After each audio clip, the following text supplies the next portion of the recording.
그런데 송경호 지검장 자리에 참 이창수 전주지검장을 발탁했어요. 예. 아, 이게 이제 지난 9월 달에 그 전주지검장으로 갔는데 이게 8개월 만에 서울중앙지검장으로 엄청난 점핑 인사가 됐습니다. 이창수 신임 서울중앙지검장은 전주지검장에 임명되자마자 문재인 전 대통령 사위와 딸을 수사했고 채용비리 관련 의혹이었죠. 그리고 앞서 수원지검 성남지청장 시절에는 이재명 대표와 관련된 성남 FC 후원금 의혹 사건을 수사를 했지 않습니까? 그리고 특히 이제 윤석열 대통령이 검찰총장이었을 때 대검 대변인으로 손발을 맞췄는데 이 정도면 이제 뭐 이창수 신임 서울중앙지검장은 딱 윤석열 사단, 윤석열 라인 이렇게 볼 수 있겠네요. 그렇게 봐야 되겠죠. 예. 사실 이제 대변인과 그 총장의 관계는 굉장히 밀접해요. 그러니까 자기의 그렇죠. 생각을 예. 그대로 뭔가 그 대변인을 입을 빌어서 예. 얘기를 하는 거잖아요. 예. 그리고 그 매일 최소 한두 번 이상은 보거든요. 네네. 이게 굉장히 가깝죠. 자기 또 신뢰할 만한 사람이고 총장의 어떤 또 의중을 잘 파악할 수 있는 그런 사람들이 이제 대변인이 되거든요. 네. 최고의 그거라고 봐야죠. 이분이 보니까 이제 대원고등학교 뭐 성대 네. 법대 나오고 박근혜 정부 때 청와대 민정비서관실 행정관으로 파견도 나가셨더라고요 보니까. 근데 이분 제가 들어보니까는 이분은 딱 부임하면은 딱 그 일주일 내에 금요일마다 꼭 뭐 무슨 수사를 하나씩 한다고 해가지고 그런 특징을 가진 네. 검사라는 얘기 평가들이 많이 있었어요. 예. 잘하면 이거 전주지검에서 했던 그 예. 문재인 대통령 사위하고 딸 관련 사건을 서울중앙지검장으로 가져오지 않겠냐라고 하는 관측들이 있습니다. 어떻게 예. 보십니까? 원래 저렇게 민감한 사건은 예. 사람들이 피하려고 하지 그렇죠. 가지고 오려고 잘 안 합니다. 예. 한번 두고 봐야죠. 예.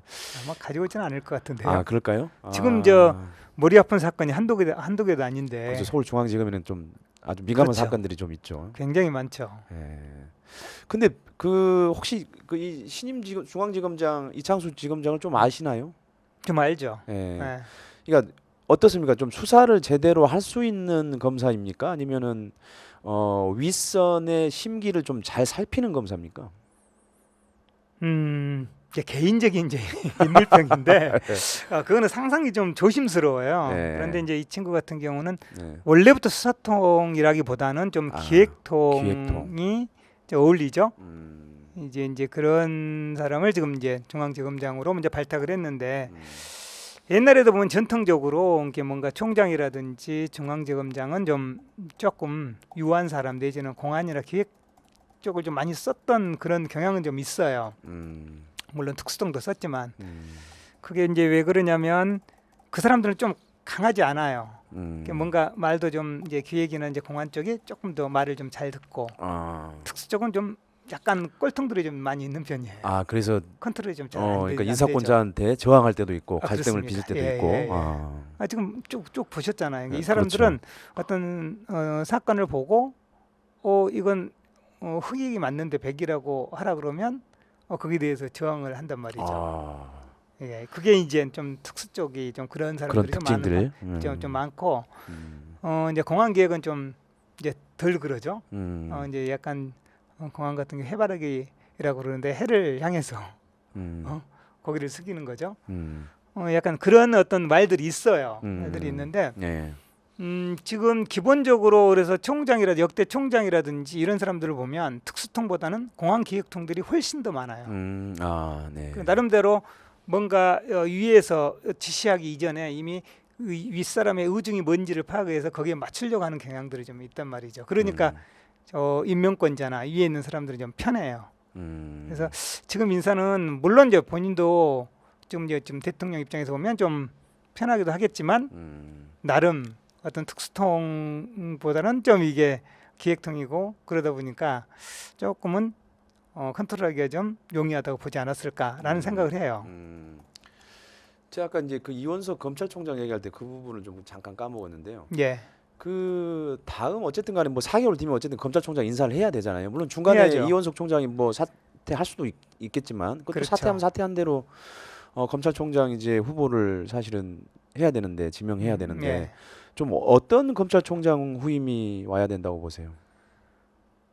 결국은 소신이 있는 분이 와야죠. 음. 원칙과 소신을 지킬 수 있는 분, 자기 직위에 연연하지 않고 정말로 옳음 옳다. 그러면 그렇다라고 얘기를 할 수 있어야 돼요. 그러니까 사람이 충성하면 안 된다는 거죠. 지금 현재 대통령이 얘기했잖아요. 네. 자기는 사람이 충성하지 않고 조직이 충성한다고. 정말로 진정한 어떤 그 검찰을 바로 세울 수 있는 소신을 갖고 계신 분이 총장이 된다면 아마 나라가 바로 쓰지 않을까요? 근데 중요한 게 이제 인사권자가 그렇죠. 특수통인 대통령이잖아요. 예. 예. 근데 과연 그런 네. 사람을 방금 얘기한 조건에 예. 그런 분들을 검찰총장에 과연 임명할 수 있을까, 지명할 수 있을까 그런 생각이 좀 드는데요. 저는 불가능하다고 보죠. 예, 그러니까요. 저도 불가능해 보여요. 예. 그게 아니 본인이 대통령으로 생각을 해봐요. 본인한테 대드는 사람을 그거 시키겠어요? 아니면 말 잘 듣는 사람을 시키겠어요? 그렇죠. 예.